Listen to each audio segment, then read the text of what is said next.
I'm done trying to live up to others' expectations. Family, society, class, race, sex, or religions. It's time to break free from the isms that make us feel like we're in prison. I'm ready to be unleashed as fuck. I'm ready to be unleashed as fuck.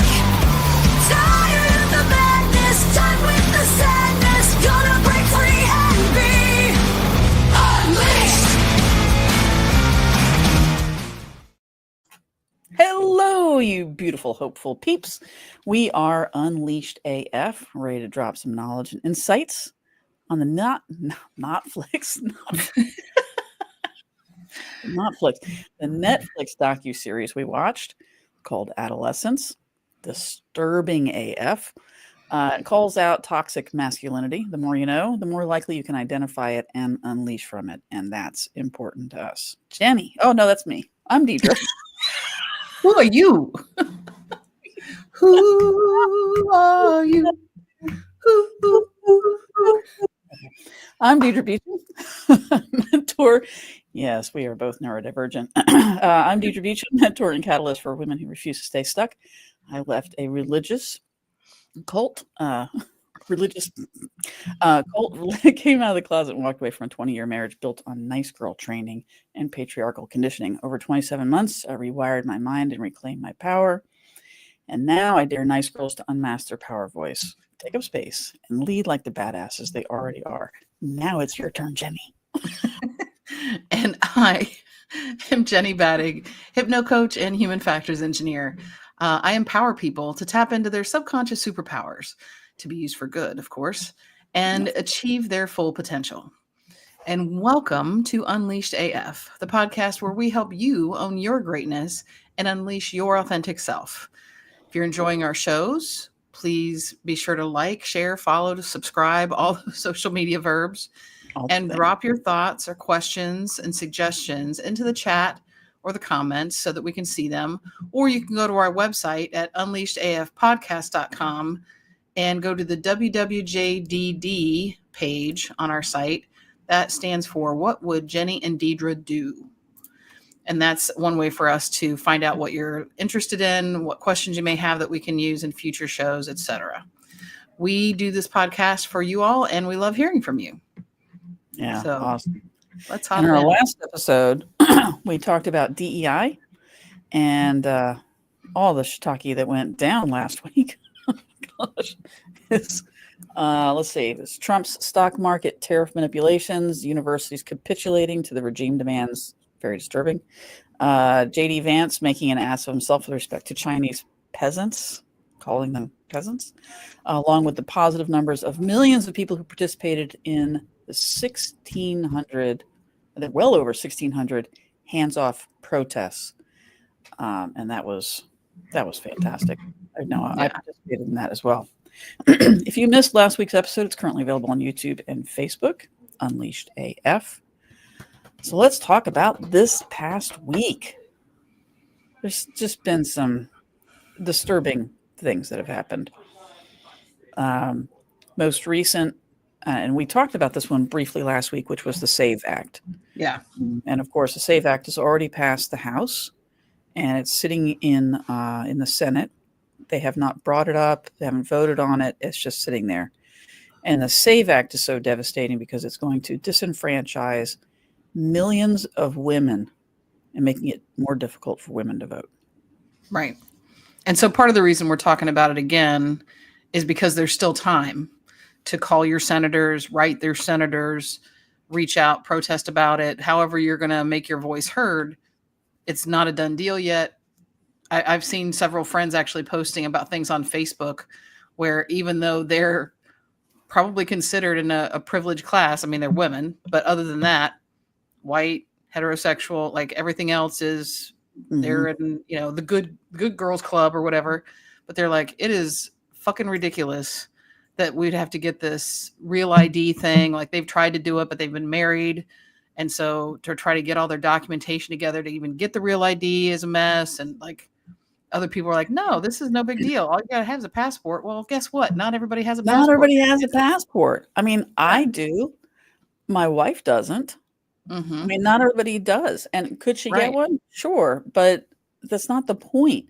Not everybody can even afford to go get a passport. Right. It's basically a poll tax for women. Yep. Yep. It's And at ridiculous. the same time, we have the No Rogue Rulings Act. That's what it's been called. And that one limits federal judicial power and it basically enable Trump to sidestep and ignore justices altogether because it would limit their power. They wouldn't even have the ability to stop him if this is able to pass. It passed the House. It passed the House. This, if either one of these passes the Senate, this is actually a constitutional crisis. And you know, people have called things constitutional crisis before. This is major. You're basically saying women can't vote unless you jump through a whole bunch of hoops, and basically making Trump a king. Yeah. Not available to anybody. Yeah. That's really the boundary, I think, that once we cross that, absolutely constitutional crisis.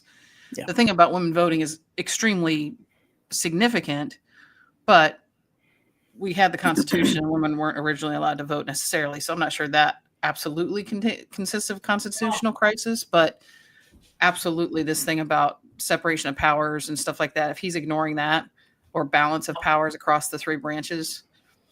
Hey, so my son doesn't know that I'm on the radio right now, so that's okay.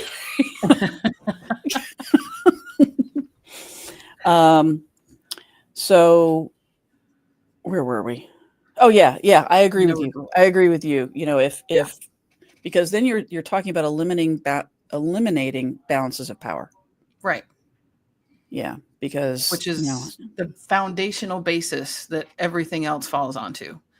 Yeah, this is the thing that the people that wrote the Constitution warned us about. This is why the Constitution is in place, is to ensure that we don't have a king running things. Right. Yeah. So this is, I strongly urge everybody to please get in touch with your senators. Write, call, whichever you feel more comfortable doing. And you can find their information by going to 5calls.org. I know we have a banner for that somewhere. You have that, Jenny? Yep. So you can go to 5calls.org and it's going to give you all the information you need. It's going to give you, if you want to send them an email, it'll give you an email. It's going to tell you who your senators are, and it's going to allow you to take care of that. So I highly recommend that you do that. So that's, yeah, go ahead. Well, and I saw something, I don't remember where I saw it, but somebody made a suggestion on social media somewhere earlier this week that I noticed that was saying it's nice to call and you know, you can do that multiple times a week. You can do it on a regular basis without it costing you anything to get registered as complaining about certain things or this is important to you. But the other thing that can actually really get their attention is like emails can be ignored. Most of the calls are probably going to go to voicemail or just get answered and written down as a message that can potentially get ignored. The thing that will pile up is mail. Yeah. And so there's even some ideas about start writing letters, even if you put stupid shit in the letters, clog up their mail system is another kind of idea to slow things down, to show, you know, stop the frickin' presses and let's reorganize here. So that was an interesting thought, I think. Yeah. Is 200,000. Yeah, 200,000 voicemails or 200,000 emails is nothing, but 200,000 letters showing up. That's something. That is something. That's a really good point. Yeah. And they were saying, you know, you don't have to put your name even on the return address. You don't have to put your full return address. You can just put the city you're in or something like that. And you can just even put like a Post-it note or something in it. But to send an envelope is better than a postcard. An envelope that they have to actually go through the process of opening. And it can say boo if you want inside, but to dump a bunch of shit on their front lawn, basically. That was another approach that I saw recommended this week that I was like, it's another thing we could offer as a suggestion. And going on from that, talking about Trump defying orders, he has definitely defied a unanimous Supreme Court. Not even this was not even along, pre-assumed party lines. Yeah. This is unanimous. The Supreme Court, all of the justices said, yeah, you have to return Garcia from El Salvador.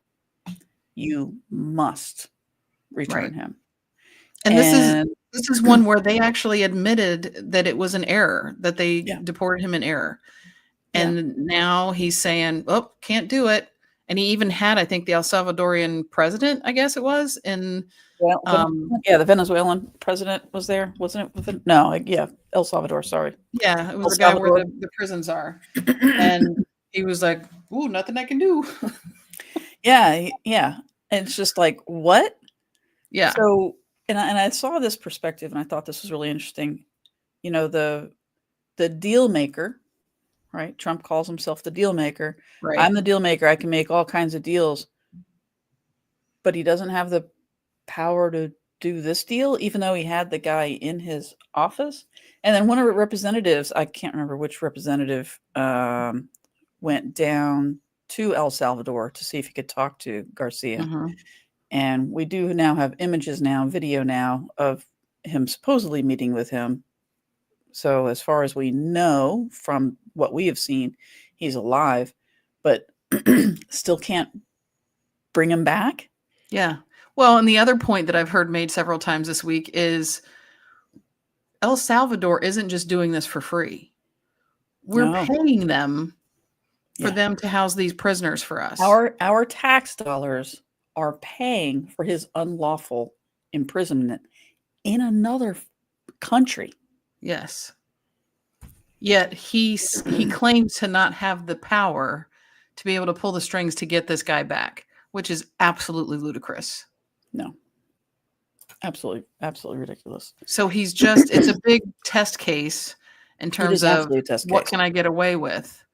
And the big FU to the Supreme Court, even the ones that he placed there are the ones that have supported him. Mm-hmm. So we'll see how that goes in the future. If they react to that in a traditional, well, F you back kind of way. Or if they continue to frickin' bow and whatever. If they continue to do that, he's got to have something on them. Well, fortunately, we are seeing, I don't believe I have any videos of this, but we are seeing across the nation, the town halls that people are going into, a lot of them are bringing this up, and a lot of this is happening in red areas, normally MAGA strongholds, where they're saying, look, this is against the Constitution. You can't just send people away without due process. You can't. This American citizen? What? Right.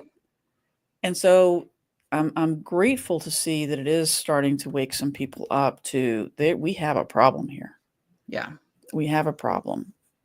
And I think a lot of them still probably think it won't affect them because they're not brown. Yeah. But it doesn't matter. Or like, I voted for him, so why would I get picked up? Here's the thing. It doesn't matter because there's no due process. So you don't get a chance to say, oh, no, you got the wrong one. Because didn't we both see a video on social media this week where the guy said, no, you've got the wrong one. And the guy said, that's all right. We'll take him anyway. Or something like that. Like, we'll just be back for him next week. So go ahead and take him now. Mm-hmm. The hell? Yeah. Totally legal guy. He was legally here. He was born here and got snatched up. Yeah. Unbelievable. And moving forward with more. Oh, go ahead. Well, and I've also seen references this week to remind people that even some of the concentration camps from back in Nazi Germany were out of the country. So all of them. There wasn't a single concentration camp in Germany. Every single one of them was out of the country. I mean, we're just doing the Hitler playbook. I mean, that's basically what's happening. And it's ridiculous. It's shocking. It's shocking. Excuse me. I'm having some issues with my throat. Sorry. So the next thing I think we're going to talk about can lead us into a video. So that can give you a little rest for your throat. So, Trump's continuing to monkey around with tariff, saying he's going to put them on, raising them, and then threatening, and then taking them off or pausing them, and all this other bullshit. And still, I think, claiming that he's doing it to try to get other leaders. Like, this is part of my strategy. This is how I make deals. Let me do what I know how to do. And the problem is the Chinese aren't fucking falling for it. Well, And it's not a I problem really, but love their response. I love their response because instead of attacking, going back and going, and attacking Trump, they're like, let's go to the American people. yeah. So I'll show this video real quick. We'll talk about This is a post from a Chinese national saying, you guys are all blaming China. You're blaming us, but it's really your own fault. And America now needs a revolution. They rob you blind and you thank them for it. That's a tragedy. That's a scam. That's why I'm saying this right now. Americans, you don't need a tariff. You need a revolution. For decades, your government and oligarchs ship your job to China. Not for diplomacy, not for peace, but to exploit cheap laborers. And in the process, they hollowed out your middle class, crushed your working class, and told you to be proud while they sold your future for profit. And yes, China made money, but we used it to build roads, lift millions out of poverty, fund healthcare, raise living standard. We reinvested in our people. My family also benefited from it. What did your oligarchs do? They bought yachts, private jets, mansions with golf course driveways. They manipulated the market, dodged tax, and poured billions into endless wars. And you get stagnated wages, crippling healthcare costs, cheap dopamine, debt, and flagged wave probably made in China while they pick your pocket. For 40 years, both China and the United States benefit from the trade, the manufacturing, but only one of us use that wealth to build. This isn't China's fault. This is yours. You let this happen. You let the oligarchs fit your lies while they made you fat, poor, and addicted. Now they blame China for mess they made. I don't think so. I don't think you need another tariff. You need to wake up. You need to take your country back. I think you need a revolution. I don't He's not wrong. I don't disagree. He is not wrong. I mean, he knows more about what we need to do than apparently approximately half of our citizens do. Yeah, it was really fascinating to me, and I loved it. Was after the tariffs went into place, my feed on TikTok was, for every 3 videos I watched, 2 of them were from somebody in China. I mean, my feed got flooded with Chinese coming in and not saying things like that, but saying, look, do you realize that you personally do not have to pay a tariff? If it's for personal use, you can just buy directly from us. Just buy directly from us at a fraction of the cost. Shipping's more expensive? Sure. Still not going to pay what you pay to your American companies. Just buy directly from us. And they started posting URL after URL after URL. And at one point, there was a whole outline that said manufacturing, this address. If you want perfumes, go to this address. If you, I mean, it was like, if you usually shop from Amazon, here's the Chinese version of Amazon. If you shop from this site, I mean, it was just like, it just flooded, and it was smart. It was smart. Yeah. And so it's, I didn't even think about that aspect of it, that if you're ordering and just getting it shipped individually, that's different than like container ships of shit coming over and going through the import process. Yeah. And actually they immediately sent out a notice saying, hey, we're opening up our country to entrepreneurs. We're going to give you a special visa. You can come in for X number of days and you can come in and just shop. And, as long as it's for your personal use. It was just like, oh my gosh. Well played. And some people are like, that's just evil of the Chinese. They never should have done that. I'm like, actually, that's really smart, because they still need the money for their things. Mhm. And Trump just made it really difficult for them to sell their things. And so they're like, hey, you know what? Let's tell you some secrets. Did you know that a Chanel bag that costs this much money, it's made in China? Yep. I know that your bag says it's made in Italy, but it's Right. not. It's made Guess here. what? We ship sew it to that Italy. tag on. No, they don't actually. They send it. They make the bag and then they ship it to the state, and then the the country. So they send it to Italy, and then Italy goes, oh yeah, made in Italy. And Italy doesn't do that. I mean, it's the companies that are in Italy. Same thing Right. with France, etc. And so Yeah. they're coming on going, oh, you wanted a Birkin? We make those here. You wanted a Louis Vuitton shoe? We make that here. I mean, it was just fascinating.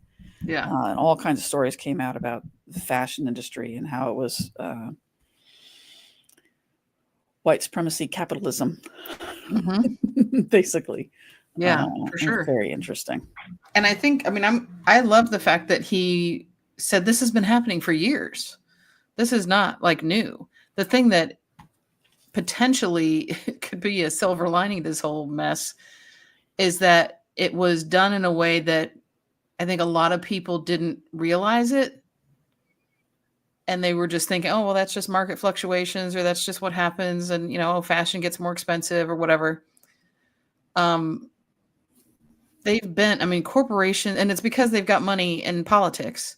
The corporations, the lobbies that represent whole industries of products or whatever have weaseled their way into deals and kickbacks and legislation that has favored them for decades.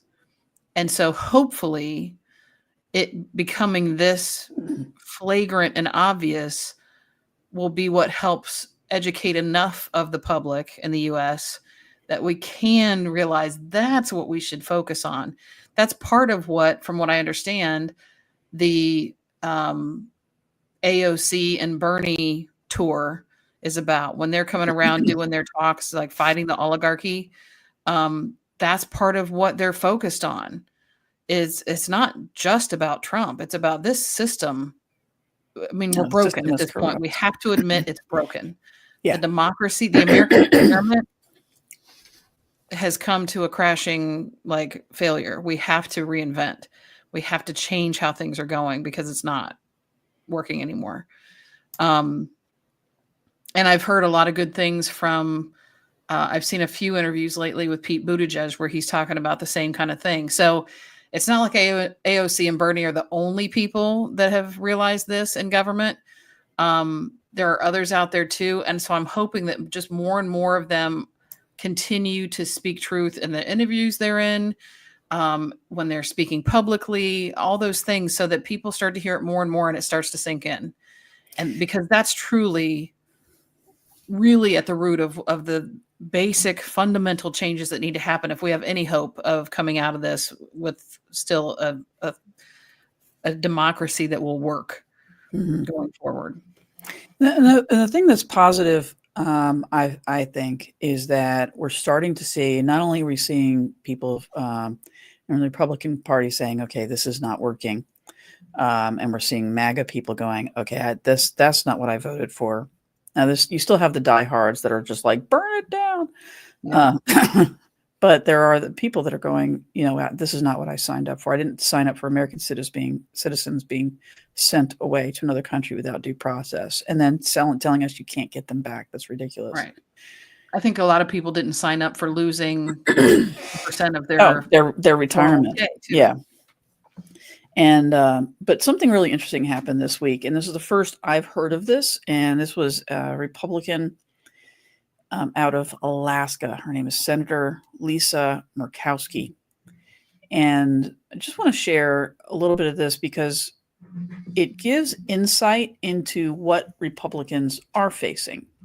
I mean, yes, we are also facing horrible things, but to see what people who are closer to the action are facing. And this is interesting. So I'd like to, excuse me, I'd like to share this.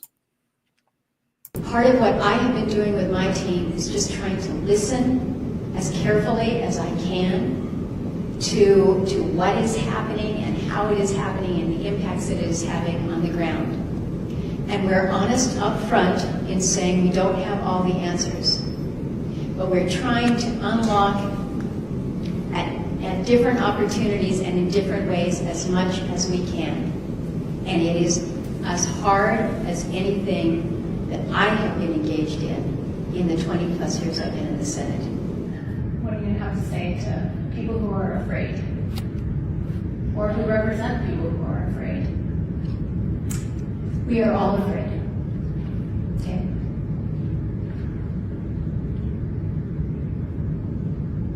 So I've stated. But we are,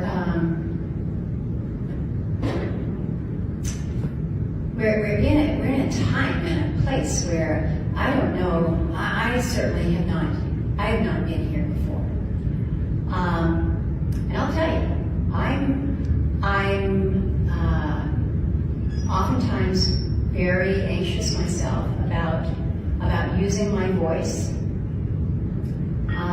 because retaliation is real, and that's not right. Yeah. Retaliation is real. I could not help but think when she's saying, I've never been in this position before. I'm thinking, because you're white. Mm-hmm. Because you're I don't know that there's a single person of color that could say, I've never been in this position before where I've been afraid to speak out about something that was concerning in my life. Mm-hmm. No, if anything, Black people are looking at it and going, really? Really? You're just now noticing Right. this exactly. country treats Right. people like shit. You're just now noticing, so it's not new for them. It's new. I will for say a she lot of seemed white people. pretty, unlike some of those clips from like town halls and stuff where people were just fucking repeating talking points. She did seem pretty authentic. I felt it was very authentic. Yeah. So that's nice.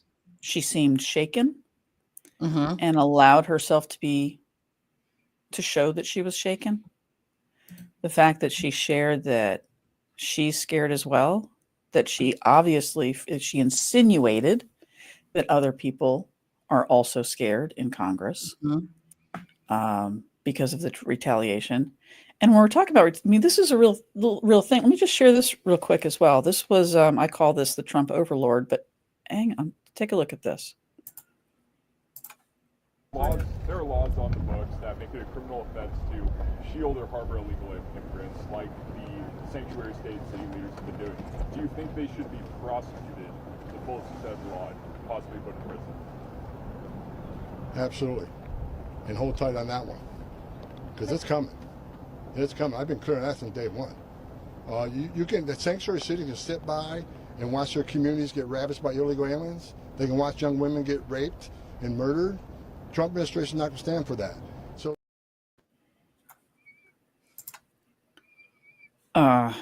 So anyway, so there's that. I mean, it was really hard to hear what the reporter was asking. Can you? Yeah, repeat? so apologize. So the reporter was asking about sanctuary cities, and that he had heard that some of the representatives or officials that run those cities, mayors, et cetera, elected officials, did he think, did the Republican think that those people should be imprisoned? And he said, yeah, I've been saying that from the beginning. If you're not going to follow what we say, yeah, you should be in prison. And I will tell you, the mayor of Orlando, Buddy Dyer, has been called out by the state attorney general. So he's going through legal issues right now for that very reason. Wow. So it is happening. I mean, he's not in jail at this moment, but they've brought I don't know what point it is in the legal process, but somebody that, what's his face, DeSantis has appointed as Attorney General is going after Buddy Dyer now. Orlando mayor. Yeah. And I think that's what one of the things that's so important is we need to get involved locally as well. And I think that's one of the things that the piece that I saw that was written by Prue, actually it's on our Facebook Unleashed AF page. There's a letter, an open letter to Democrats. And it was originally said that Liz Cheney wrote it. She did not, but it is fantastic. And it's all about what is happening and how we all need to take action on local levels and for ourselves, and to how we can all come together and fight and fix this. Highly recommend reading it.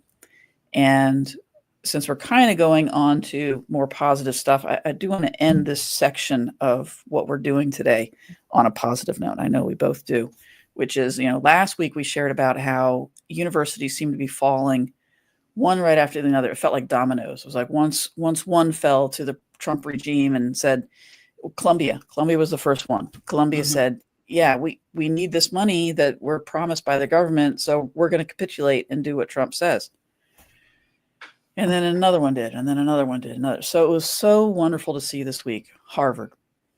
I think Harvard was the very first one, right? That made a big stink about. First one that I'm aware of, yeah. We're not doing this. This could destroy us. We're not doing this. We are not backing down. And the beautiful thing about that is that it's like a little ripple, right? I mean, they jumped in, they said something, and a little ripple of change went out. And I love that, because then other universities started saying, yeah, we need to come together and help each other. And I don't know how many universities are on the list now. I think they're still looking for other universities to be a part of this, but it's called some kind of a defense coalition. Do you remember? Mutual defense compacts between universities. It's So starting at Rutgers, and they've added so far University of Nebraska at Lincoln, Indiana University at Bloomington, Michigan State University, University of Massachusetts at Amherst have joined them in passing resolutions to support each other, basically with their resources if Trump comes after them. Yeah. So the way it was explained, what I read was, let's say that Rutgers, that Trump says, "Oh, let's go after Rutgers now," and so all the people in this coalition, all the universities coalition, get together and say, "Okay, what resources do they need? Do they need money? Do they need lawyers? Do they need abstracts? What do they need so that we can send it to them and help defend against this regime?" And how beautiful! Yeah, I'm so happy to see, because that's what it's going to take. It's going to take people standing up.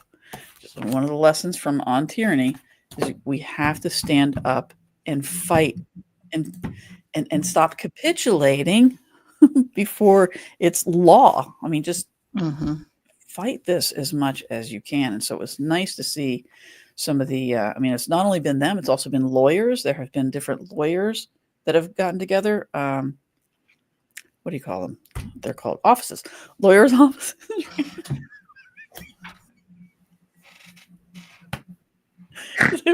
Lawyer offices have gotten together and they're supporting each other, because Trump's coming down on lawyers and together and saying, no, we are standing in. We are going to defend the law. We're going to defend the Constitution. We are going to follow what we believe. And they've all signed off saying, yeah, we're doing this and we're helping to support each other. So lawyers are doing it. And now we have universities doing it. And it's just beautiful to see. We're seeing a groundswell of people supporting each other, communities that are supporting each other and watching out for each other. And that's awesome. And which, I don't know if you had any. Well, it kind of leads to this overlay that I was going to show that talks about the different ways that we can fight back. We've talked about this before. Specifically, I believe this came up with the general strike U.S. When 3.5% or more of the people unite, that's when regimes fall. So that's it's amazing that it's that small a number. It is. or that small a percentage. It's actually a pretty large number when it comes to our population, but that's enough to really turn the tide. So things like boycotts and protests and strikes, showing up does matter, because even though you may feel like, well, I'm just one person. Well, if everybody felt that way, there'd be nothing. So, mass mobilization, showing up or protesting, the dictator typically will crack under that. So there's just, there is sort of a recipe almost that has worked, because history has shown it. Romania back in 1989, East Germany, when the Berlin Wall fell, the Philippines, all these places kind of followed this same process and overcame the dictatorships that were, damaging their countries, basically. And of course, the thing that's, I think, great to point out to me is towards the bottom where it says fact, nonviolence wins twice as often. The more people you have, the harder it is to suppress. Peaceful movements win over enforcers. And strikes and disobedience paralyze regimes. So as much as, men like their wars and battles and stuff like that, the peaceful way of doing it is actually more effective. Mm-hmm. Well, and we've seen in other countries, because we are not the only country that is struggling with this right now. We have seen other countries that have fallen to fascism. And what do you see when we look what has actually broken the fascism? We see a huge general strike from that country and people just standing there, not doing a thing. Yep. And everything stops. The government can't make any money if people aren't working. Which still kind of goes toward, I think I might have mentioned it last week. I've certainly been thinking it. There's been that whole, myth about the trickle down theory in economics, and that's what they're trying to do. But honestly, proven wrong. What's real is times. It trickles up. You cannot make money as big corporation owners or retailers or whatever if the general population can't afford your shit. Yep. So the only way for those people to be wealthy is for them to empower the working class and just the general population to be able to afford their shit. Yeah. That's how it works. Yeah, which the Chinese government has done. Yep. Right? Yes, they have. Yeah. That's just crazy. Yeah. Yep. But this in a weird kind of way, this actually leads into our topic of discussion today, which is we watched the mini series, which is only 4 episodes, called Adolescents. And the reason why it's kind of a weird kind of tie is that it's really about toxic masculinity and the growth. Wow, the unbelievable growth of toxic masculinity. And just separation from reality and love and empathy. And there's just a whole movement that I was not even aware of that was happening. And we talked ahead of time, and it was a shock for you too, right, Jenny? I mean, yeah. Although, well, I will say that I had to watch it twice because it's, I guess, British or maybe Scottish or something, somewhere where people had a bit of a heavy accent. And it was difficult for me to understand, even though they were speaking English technically, there was so much of an accent. I'm like, I've missed half of what they've said. So, being able to watch it again with subtitles really kind of filled in a lot of pieces of the puzzle for me. So I do encourage that if you have any trouble following like thick British accents and not just like, oh, proper this. It was more like northern backwoods British English. I don't know what they call that, but had some, I don't know, Cockney or something. I don't know. Yeah, maybe that was it. It was a little bit difficult. It was Well, and the thing that I noticed, certainly there was demonstrated the toxic masculinity aspect, but also a sense of entitlement, which was partially brought up in the masculine side of things, but also one of the episodes, like the first episode, was basically about laying out the story. Like they went in, they're arresting this kid, 13-year-old boy, for murder. Mhm. And you're like, the fuck? A 13-year-old boy could, Yeah, like, and oh, he come doesn't on. look. I mean, he just looks like the guy next door, the boy next. Yeah, just The family's average kid. perfectly normal.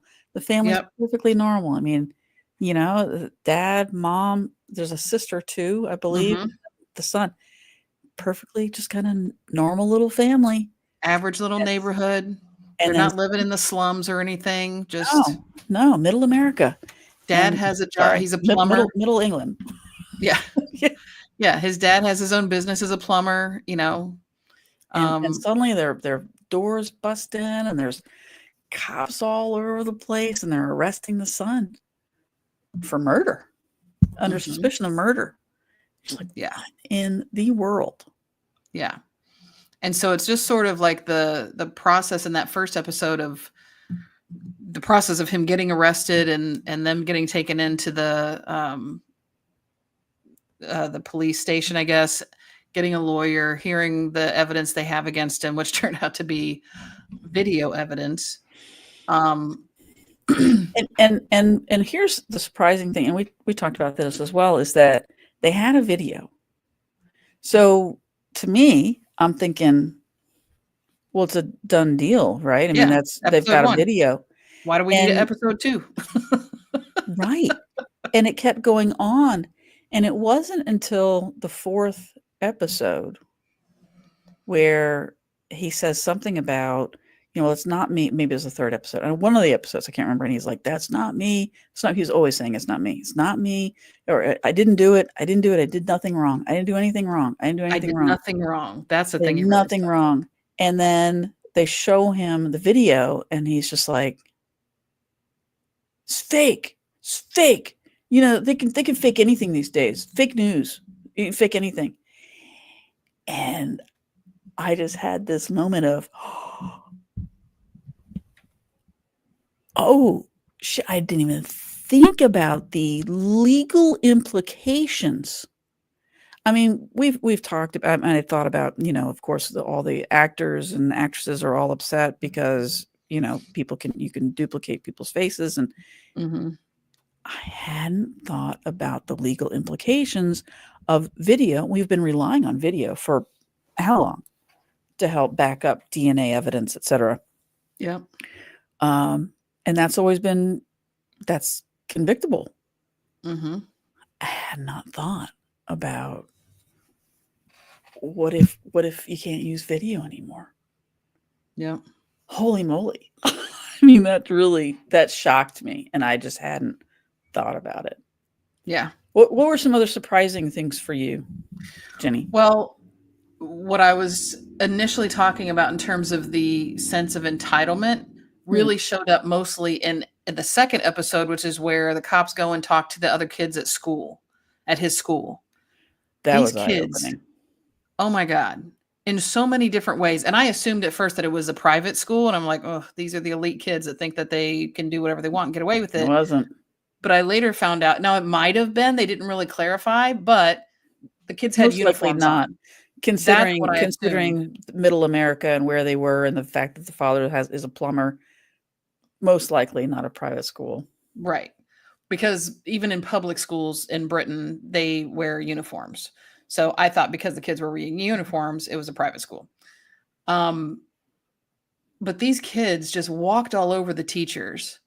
And one of the girls starts beating up a kid during a fire drill because she feels like he had something to do with her friend's murder. And I'm thinking, the hell? And then when the teacher's talking to her about it afterwards, she just like walks away. And I'm like, what the hell are these kids doing? Like, I can't even. So that was kind of a thing that caught my attention in episode 2. Like, oh my God, these kids have gone rogue now in these schools. And then episode 3 was where the therapist came in, or psychologist came in to do an assessment of him. This was like 7 months after he'd been arrested. And to see him go through various stages of rage or complete calm coalescence, like it was so interesting the way she was talking to him and how he responded to how she was talking to him, how he then tried to turn things back on her, trying to manipulate. Like that was a very interesting episode. And then the last episode was mostly about kind of the impacts on the family of that whole situation, like a year after he was arrested, but still had not gone to trial, which again, I'm like, why did it take that long? You had video, you had the freaking weapon. I'm not sure. You had motive, whatever. But yeah, it was, well, and I was curious, we haven't even really talked about this. Certainly there were some questions throughout, probably in each episode, about what was the influence of the dad in this situation. And I was a little conflicted on that myself because, yeah, the dad had a couple of rage situations too, but it didn't feel like he was necessarily abusive or consistently toxic with his masculinity, but maybe that's part of it. They're not consistent. Yeah, but I think what the show showed was how much society, social structures like Proud Boys, Andrew Tate, what's the short little guy's name? Joe Rogan. Short little guy. But those people, people like Candace Owens, just it goes on and on. Elon Musk. And what's that guy who said, "We're in charge now, women. Your body, my choice." That guy. Oh, the guy from Texas, I think. He was a student, I think. So, well, yeah, a student.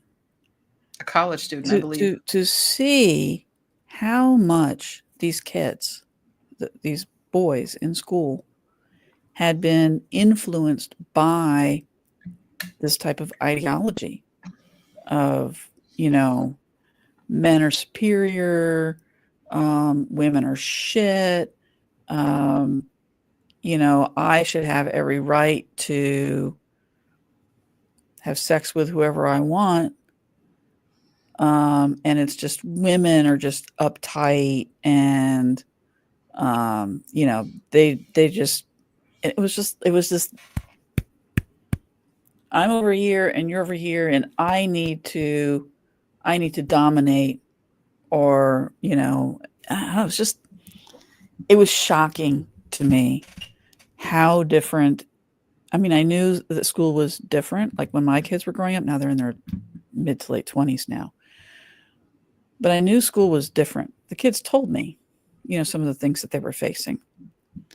But then to see 20 something years later, how much further it's progressed, I'm sitting here looking at it. And I had told you, I don't know, last night or this morning, that I realized just how much, because my kids both struggle with some of this ideology. Masculine, not necessarily the MAGA stuff, but the masculinity, the toxic masculinity. Mm-hmm. And my parenting was not up to snuff to be able to help them, to give them enough armor to protect themselves against these things. I just did not, I wasn't aware it was there to the extent that it was, and that now it is. And that, innocent minds are just, because we aren't helping kids, in my opinion, because we aren't helping kids to be themselves, and be okay with themselves. Yeah, and to kid, that they each individual isn't considered precious in who they are and helping them to understand themselves and love themselves. Instead, all of our systems have, it's just cognitive dissonance. I mean, here's this kid that seems like a really sweet kid, but he has to perform. He has to Mhm. perform and be manly. Mhm. He's got to be the man. Yeah. He's got to be tough. He's got to dominate. Yeah. And it was very, very sobering. Well, and part of what was surprising in that third episode where he's talking to the psychologist, at one point she said, do you think other women or like girls are attracted to you? Because she first asked him, well, how do you feel about women or girls or whatever? And he's like, I Mhm. like them. He's like, I'm not gay. And she said, well, I've asked you if you like girls, but do you think girls like you? And he was like, no. And she's like, well, why do you Why think that? not? Yeah. Because I'm ugly. And then he got upset with her for not telling him, no, you're not ugly. She said, well, what makes you think that they think you're ugly? And he's like, you didn't correct me. And she's like, I'm not here to make a judgment about you. I'm just here to understand how you see things. Mm-hmm.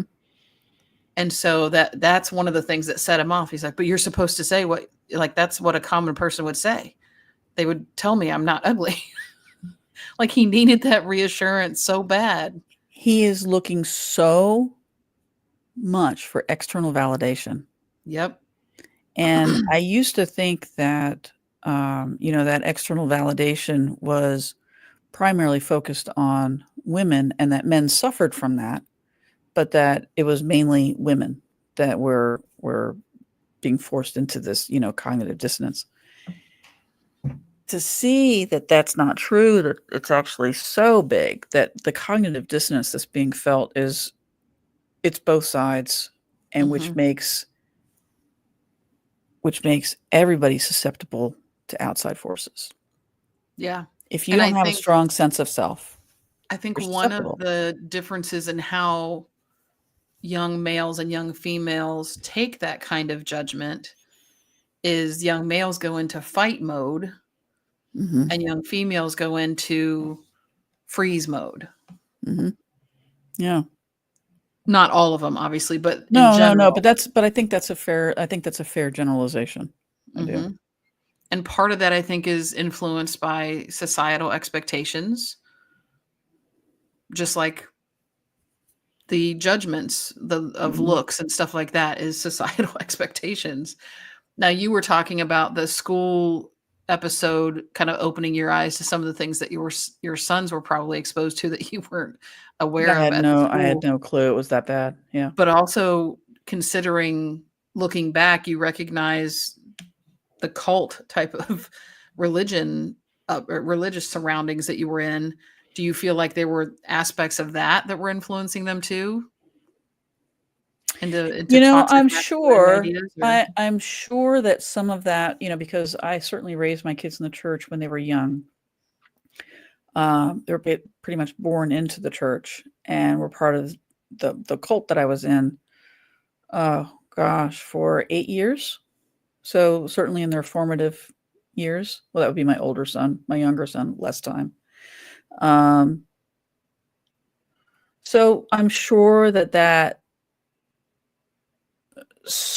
I think the biggest thing that did was because we were so deep in the religion, in the cult atmosphere that we were in. We very much taught the kids that external validation was what they were looking for. Mm. And we didn't say that. That's not how it's said. It's all Mhm. about, you need to watch your appearance because what do people think? Mhm. You need to do this because you need to behave when you're at church, because I don't want to hear a bad report about you. Mhm. All of those things are all about external validation. It's nothing about Yeah. the kid. Were there situations where they were getting influenced without you being around, like Sunday school type things or something Oh, like sure. that? Or Mhm. yeah, okay. Oh, sure. Yeah, they were in Sunday school. Absolutely. And, even though after we left church and we weren't a part of that, we didn't. God, so it's so funny how much wiser you become the older you become. And, now looking back, I realize, what? We did nothing to help them to be more self-sufficient and love themselves enough to stand firm in who they are. But I don't beat myself up too badly for it because I didn't either. Right. Yeah. You And weren't and if aware of even what you were in. Well, and I don't even mean that. I mean, years later, I didn't realize that I was still doing that. I had nice girl syndrome. So Right. I was a huge people pleaser. It was all about external validation. It was all about getting my validation from being the good girl and being the nice girl, doing the things, overproducing, etc. And so that's what I knew. That's what I taught my kids without even realizing that that's what I was doing. But watching this, it made me even more aware of just how much I was not aware and how much we all need to be so much more aware of what is going on when we send our kids to school. Yeah. Well, and plus on social media, they talked about that too. And how Oh, just yeah. different emojis had all these different meanings that were judgmental or sexual orientation or sexual innuendo or whatever. And it's like, Yeah, God just damn. from different colors of hearts, they mean different things. I mean, it was just like, what? Yeah. Because as they were saying that, I'm like, oh shit, I use purple hearts all the time because purple's like my favorite color. What the hell am I telling people? I don't know what message that's sending. It's just my favorite color, people. That's all I mean. Yeah, and evidently, I guess that's why this is like a bad thing. I mean, because people do I the don't thumbs up know. all the I time, can't keep up. and the kids are like, "Can't, that's horrible." I'm like, I don't know Yeah. the new rules. Yeah. I mean, I It's just- understood, like, it didn't take me long to figure out that the eggplant had like a different meaning in emojis. Yeah. But they've taken it well beyond those basic things that I'm like, ooh, that looks like something else. So as much, and I remember actually years ago when I was at my brother's house, and he has a son who was at that time still pretty young, pre-puberty. And he and his wife were talking about how, we're confident that we're going to be able to keep him safe because we know all the tricks to try to get around things from your parents, and we're not going to let him get away with any of that stuff. And I'm thinking, it's a whole different world now. He doesn't need to sneak out the window like you guys No, did. he doesn't. He just got to have his phone under a blanket, and he's exposed to all kind of shit that you didn't have access to back then. Yeah. So it's tough. And that's part of why certainly I didn't bring any of that up thinking, well, you need to really rethink like what you did with your kids as a parent. No, all you can do is the best you know how to do in the moment, when you're there. So that's just true of parents in general, right? I mean, all you can do is what you're aware of and what you have the resources to be able to handle. But I'm also hopeful, as obnoxious as these groups are and the oppressive, negative, low vibrational input that's getting into their heads. There's also the opposite happening. I mean, there's always an equal opposite reaction. And I think that so much of this hate and hateful rhetoric that's going around is also because we've been doing so well with helping people to grow, to heal from their trauma, to understand what is going on, and to just look at the science of what we've learned about vibrations and frequencies and all these things that used to be considered woo-woo are real. It's science. And that has just come out. I think a lot of this stuff is just equal opposite reaction to all the good that is happening. But the good, in my opinion, we have to stand up and we have to be brave even though it's scary to be brave, because the braver we are and the more ripples that go out and the more people are brave, the more likely we are to topple this thing. The more Yeah. quickly we'll be able to topple this thing. Yep. And things like emotional intelligence, incorporating that into, I mean, that's becoming a bigger thing. Mindfulness, programs like that, they're not necessarily becoming widespread in the schools at this point, but they're poking their nose in, either in schools or other, camps or things like that. Kids are starting to get more exposed to those kinds of things. And that's the kind of thing that can help shift or kind of pop the bubble of not having that kind of self-awareness or relying so much on outside judgment and things like that.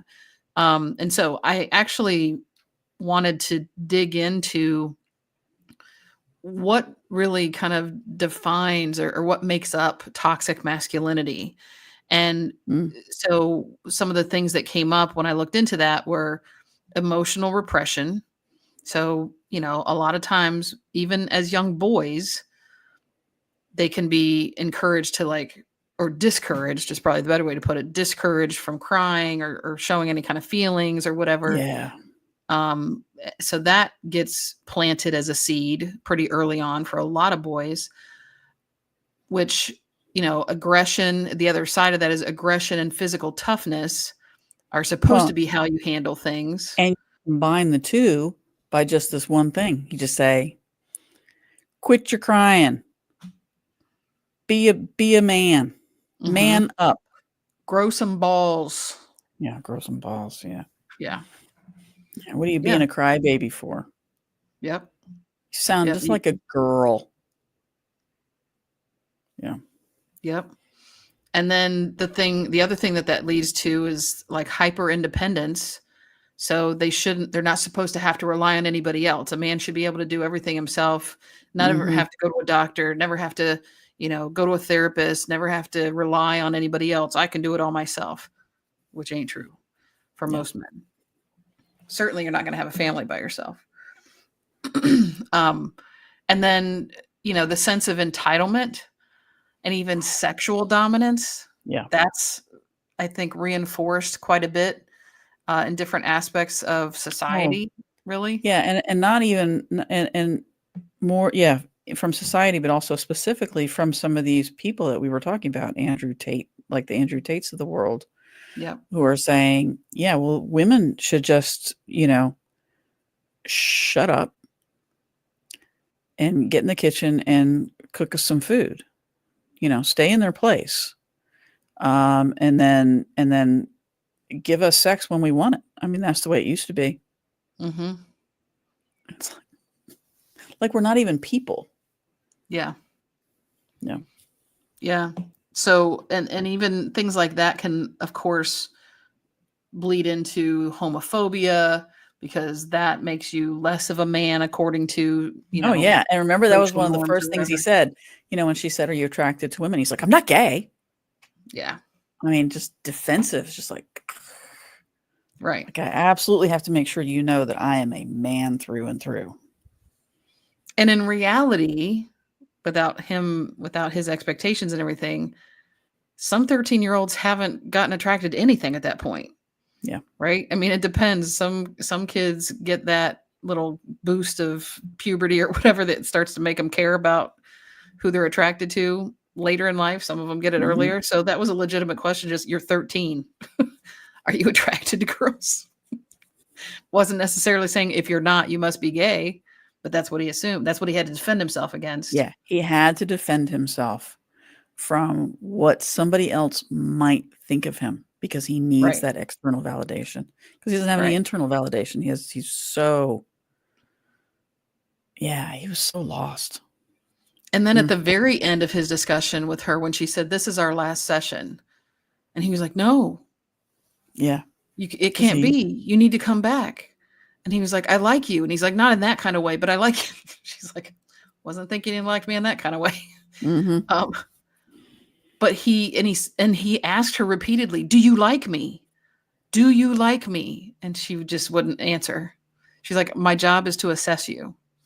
Yeah, it's not to It's like not to you, judge just like you. you, no Yeah. judging. Yeah. Yeah. And he could not, I mean, he almost went after her for that. The guard had to come in and hold him back Mhm. just because he needed so bad to hear that this one person, there's nobody else around. This is not a social thing. This is a him thing. He needed to hear her say that she liked him, that he was a good person. And he also, kind of on the flip side of that earlier, was saying, the girl was a bitch. You can see that, right? Like, Yeah. so Yeah. Don't even you if, agree with me, right? You agree with me. You can see it right, for like, yourself. She was I a didn't bitch. kill her. I didn't kill her, but she was a bitch, so she deserved it. Yeah. And in that whole thing, the whole time is just trying to justify what I've done. I can't be a bad person. Right. I can't. So I can't have done this. Right. Yeah. And it really explains a lot of, I mean, gosh, if you think about, back to the OJ trial where he denied the whole effing time that he had done it, even after evidence upon evidence upon evidence that was stacked up against him, continued to deny. So it's this, honestly, the same kind of thing for him where he's like, I can't admit that I did this. I even think at some level they can't admit it to themselves. Oh, absolutely. I think that's absolutely what it is. So they Because start there's to some- believe themselves that they Absolutely. didn't do it. Absolutely. Yeah. I think they absolutely convinced themselves because And I think that happens more certainly than just the OJ trial. That was an example, but especially when it not only just men, and this was a 13-year-old boy that had nothing else to be excited about, but men in power feel that, I think, to like the 100th degree, because not only are they men, but they've put themselves in a position of power where they feel empowered to do things that they want to do, and they think they can get away with it. I truly believe that's why a ton of powerful men cheat on their wives, like they get to a level where they're like, I can do what I want and nobody's going to say a damn thing about it. Mhm. Even when they get caught. Even Clinton, he denied all over the place I until did he was not completely have caught. sexual. What did he say? I Relations didn't. with that woman. Relations. That was the word. Yeah. I did not have sexual relations with that woman. Yeah. She just blew me, but whatever. Yeah. So, it's just, it's definitely a mindset that they get in that's like self-preserving. Mm-hmm. That they just And keep the denying. difficult thing is if they've already been taught to seek external validation, if they've already been taught that, which every system that is in place in this country, from patriarchy, the capitalism, government, religion, yeah, every schools. single thing is built up. Schools, everything is built up, is in place to teach you to seek external validation. Everything. Even the type of clothes you wear, the type of toys you play with a kid, like consumerism Everything. is set up that way. Everything. Marketing is set up that way. Everything is set up for you to seek external validation. This is even more so true. I had always thought it was even more so true for women because of all the makeup, and beauty products. The whole beauty division is all based on you getting external validation. But the need for external validation has just really being pumped up because of this whole masculinity movement. And you've got to be masculine and look at women. They're doing better than you. They think they're better than you. It's like, so be better. Yeah. Right. And they don't want to. They don't want to face that. That means a whole bunch of people our age, men our age, having to take a look at themselves. And it's hard to take a look at yourself. Mm-hmm. Especially when you've been brought up with those kind of things. Yeah. Now, another thing that we haven't discussed that was in there in that docuseries was the kids brought up the 80-20 rule. Oh, yeah. Where 80% of women are attracted to only 20% of men. And he believes that with his full heart. Yeah. Like, that's the first time I've ever heard that. Never heard that. I wonder if that's truly I mean, if they're talking about it in that docuseries, I'll bet it's something that's out there. Oh, I You think know, it's that something that's stated. Yeah, absolutely. I absolutely believe it's probably something that is. I mean, he obviously heard that somewhere. and in reality, I mean, I've seen graphs that probably suggest it's the other way around in terms of what was it from, like, maybe dating website? Yeah, there was a dating website that tracked the age of the men and the women, obviously, that were users of the website, and it tracked the ages that they were searching for Mhm. as a companion. Oh, I And saw that. yeah, Fascinating. so Yeah. the women, as they got older, for some reason it was like the young age was at the top and then the old age was at the bottom. So that was the direction of the line. As they were younger, they were looking for men around their age, or maybe a little bit older, but not much, within a couple years. But it followed a line. Like, the general trend was within 5 years of their age as they continued to age. Yes. When they looked at the trend for men as they got older, the age they were looking for stayed the same. Stayed the same. It was Young, like early always around 20s. 20. Early 20s. Yep. And that was fascinating to me. Yeah. Because to me, when I look, as a woman, as myself, and the growth that I've made, and the different ways that I've changed myself and grown and matured, the idea in my head, the idea of dating somebody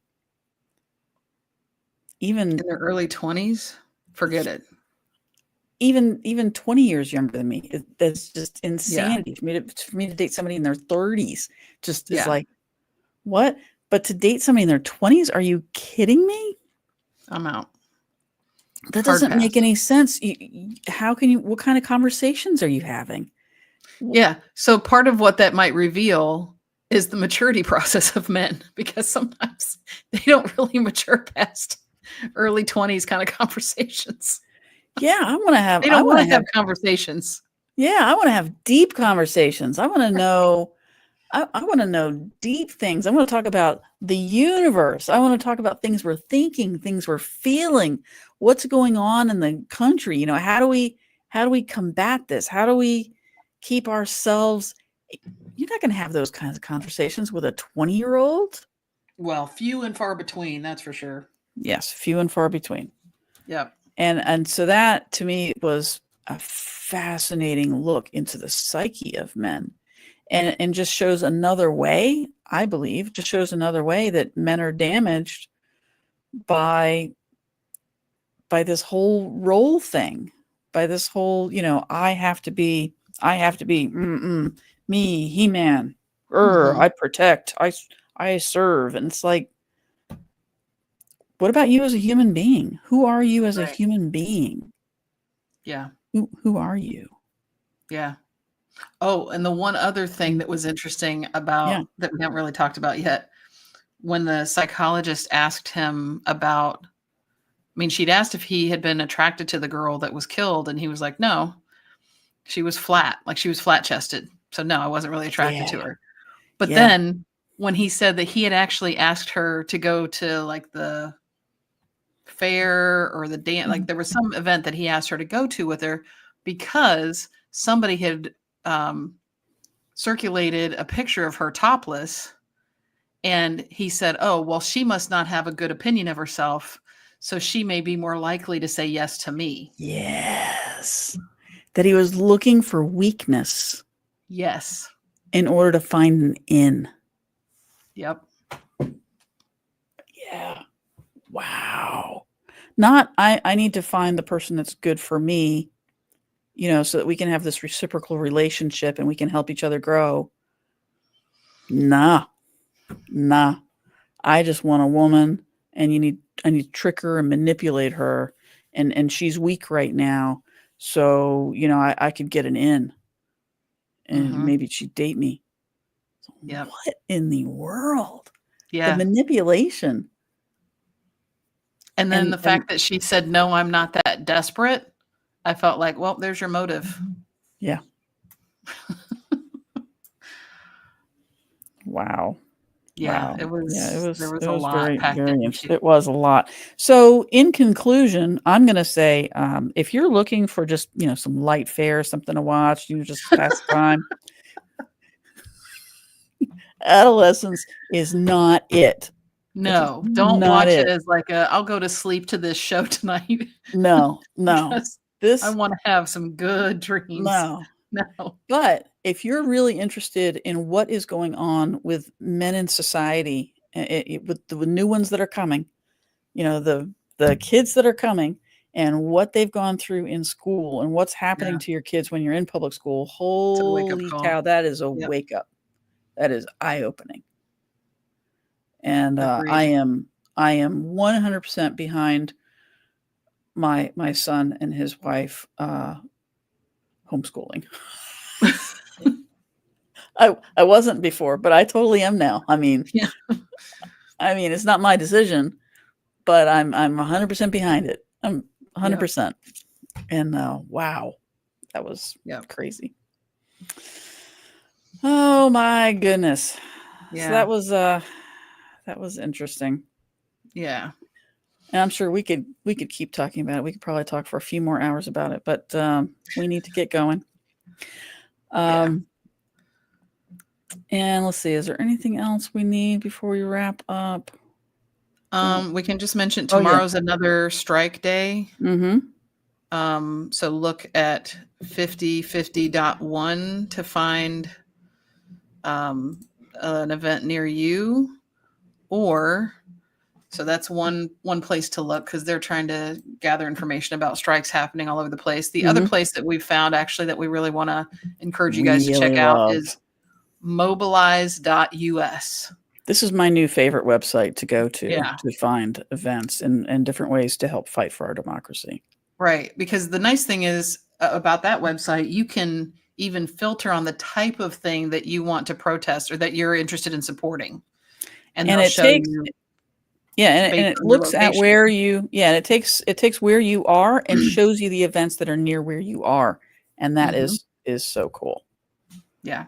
And some people may remember from last week, I was talking about the local teacher who was not getting her contract renewed because she used the student who is only a couple months from graduating, already dual enrolled in college, and has been using this preferred name since 8th grade. She used that child's preferred name instead of their birth name at school, and the parents got her effectively fired. Mm-hmm. There are protests going on locally for that to support her, to try to get them to reverse that decision. Yeah. So, it's not just about the big nationwide stuff. That mobilize.us has a lot of good information about any types of things that you might get involved with locally in your community to let your voice be heard. So that's a good place to check out and bookmark. Awesome. And then right after that, there is a General Mills blackout. That's April 21st through April 27th. So basically next week, Mhm. General Mills blackout. And this is, There's a lot of General Mills products. Yeah, look up General Mills so that you can see Yep. all the different products. There's nothing we could bring up that would encapsulate all of the General Mills projects or products that you could actually be able to see on a tiny screen. There's a lot of shit that falls under General Mills. And next week we'll dive into another hot topic. We're not sure which one quite yet, but we'll figure it out. And we do want to end with one positive note. Always like to end on a positive note. And this lady has come up with some different ways that you can find out if you're going on the date with the right person. And just thought this was a little fun. Let me just show this real quick. Let's go into here and enjoy this. Thanks for coming to get me. Oh, this weather is crazy. 1 minute it's hot, 1 minute it's cold. Whew, that's global warming for you. Whew.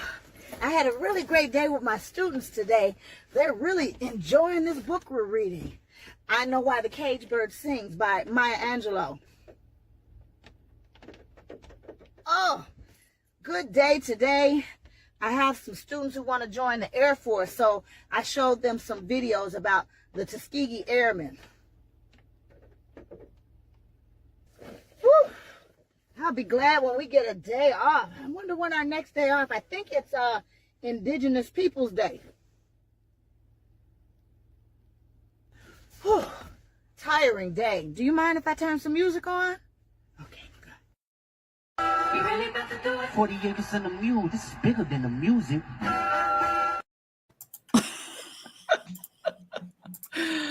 I love that. That's I great. love that. That was fantastic. And she That's does great. a series of those, and they're always very funny. Mhm. So be your badass self, right?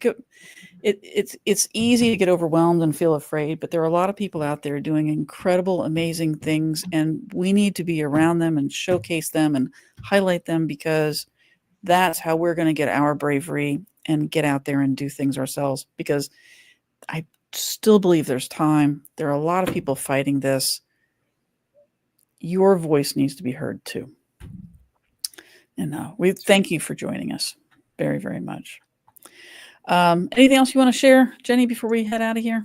I think just encouragement for people to continue to call, make the calls or send letters or whatever on the SAVE Act, and the fact that he's completely ignoring the Supreme Court rule. Like, these are big things, and we can't just sit back and watch them happen and think, oh, well, damn. Sort of like the people that will watch a reality TV show like The Voice or American Idol or something like that and be like, oh, they never called a vote, but they're like, ah, damn it, they didn't pick the right person. Well, did you ever even vote? No. Make your voice heard. Then you can complain if it didn't go the way you wanted. Right.